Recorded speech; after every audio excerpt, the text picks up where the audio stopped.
রবীন্দ্র অঙ্গন দমদম ও সুরসঙ্গীত নিবেদিত অনুষ্ঠান বসন্ত উৎসবের দ্বিতীয় পর্ব।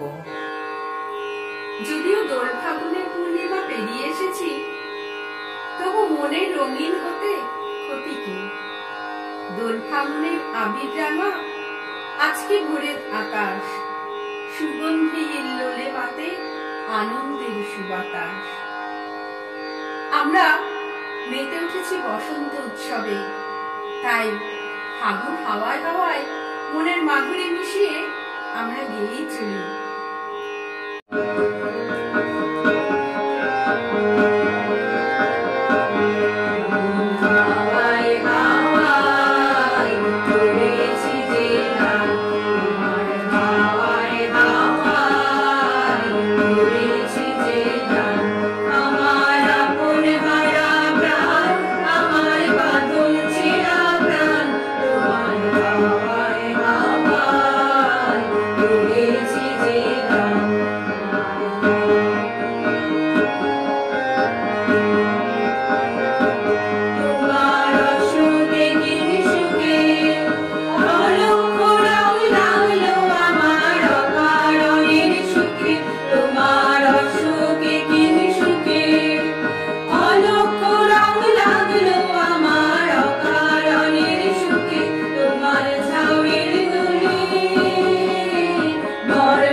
বৈদিক যুগে বিভিন্ন যজ্ঞ আরম্ভ হতো বসন্তকালে।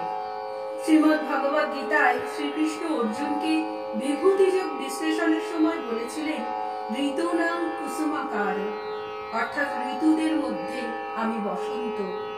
বসন্ত যুগে যুগে সাহিত্য, কবিতা সর্বত্র আমাদের মননে, গানে এবং আমাদের উৎসবে। তাই তো মনের কোণের আধার খুঁচিয়ে বসন্ত বাতাসে হৃদয় উতলা হয় রবি কবির গানে।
জীবনেও আসে শুষ্ক কঠিন শীতল মুহূর্তেরা, যখন জড়তায় আচ্ছন্ন হয়ে সবটুকু আনন্দ হয়ে যায় শুষ্ক পাতায় ঢাকা।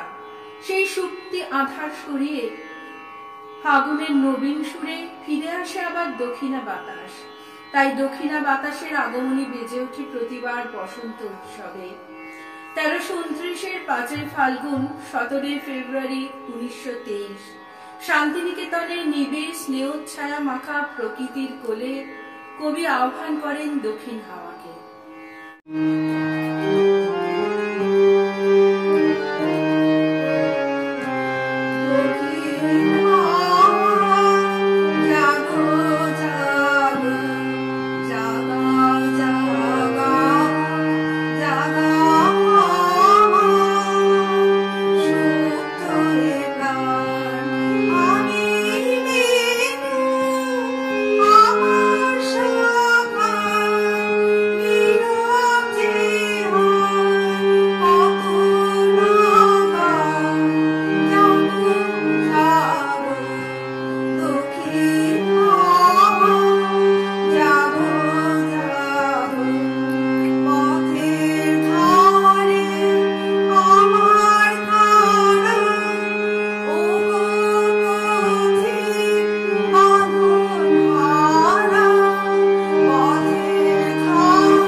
সাতাশে মাঘ 1329, 10ই ফেব্রুয়ারি 1923 শান্তিনিকেতনে বসে কবি লিখলেন এক অসামান্য শিক্ষামূলক গীতিনাট্য বসন্ত। এই বসন্ত গীতিনাট্যে আমরা দেখেছি বসন্তকে বরণ করে নেবার পালা। নিজের সবটুকু জীর্ণতা শুষ্কতা ঘুচিয়ে দিয়ে সানন্দে সাড়ম্বরে বরণ করি বসন্তকে। আজ বসন্ত উৎসবের দমদম রবীন্দ্র অঙ্গনের পক্ষ থেকে শিক্ষিকা কিঙ্কিনী হালদারের কণ্ঠে বসন্তের আবাহন। সবে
বসন্ত ঋতুতে প্রকৃতি বাহারি রূপের ডালি নিয়ে প্রাণী জগৎকে মুগ্ধ করে, বিহ্বল করে দেয়। মায়ের খেলা নৃত্যনাট্যটি মাত্র 27 বছর বয়সে পাশ্চাত্য সুরের ছায়ায় কবি রচনা করেন। এখানেই এই গানটি ব্যবহার করেন। সবচেয়ে আশ্চর্যের বিষয়, শীতের প্রকৃতিতে দার্জিলিংয়ে বসে কবি এই গান রচনা করেছিলেন। বসন্তের গান।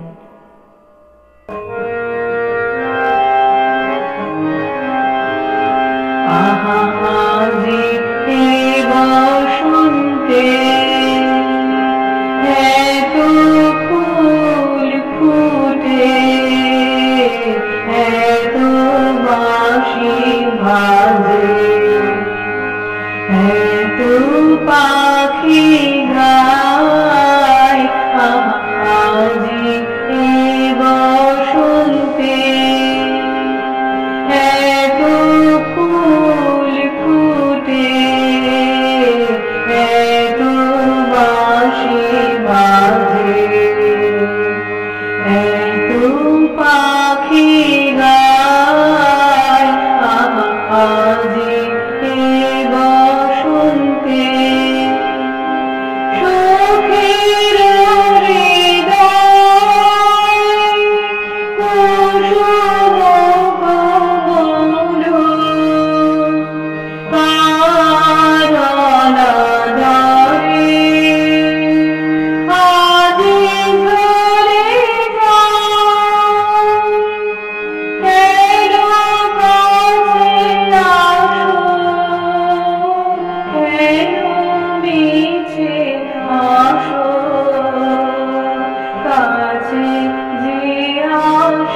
ঠিক তেমনি কোনো কিছুই চিরস্থায়ী নয়।